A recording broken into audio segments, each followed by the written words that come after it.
This is I'm Stuck, and today we will be looking at the Truman Doctrine.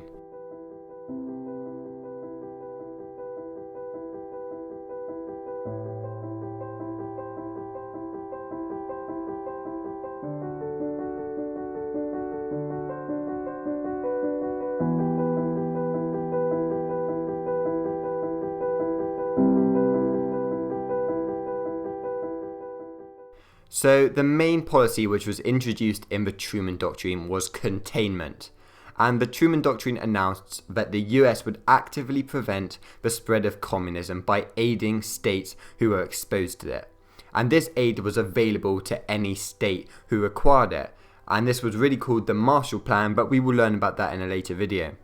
So one of the main causes of this change to foreign policy was the Greek Civil War, and we looked at the Greek Civil War last video, so watch that if you don't understand what the Greek Civil War is.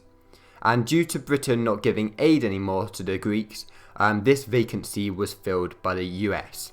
And this was because Truman argued that if Greece was to turn communist, the political stability of Turkey would be disrupted, and this would undermine the political stability in the Middle East. So basically, the domino theory, many other countries would turn communist if the US were not to help this one country. Now, Truman reacted to the dispute in Greece with his new policy instead of using the UN.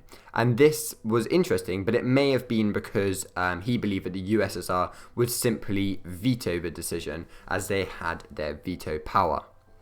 So on July the 12th, 1948, Truman pledged to contain threats in Greece and Turkey, and he eventually succeeded in them as they did not turn communist. So now we will look at the reasons for this foreign policy change from something much more conservative and diplomatic to this idea of stopping any country and spending a lot more money into Europe and elsewhere. Now, some of them people believe that it was solely used to prevent the Soviet Union offering aid to the Greek communists, and it had no further necessity beyond the Greek Civil War.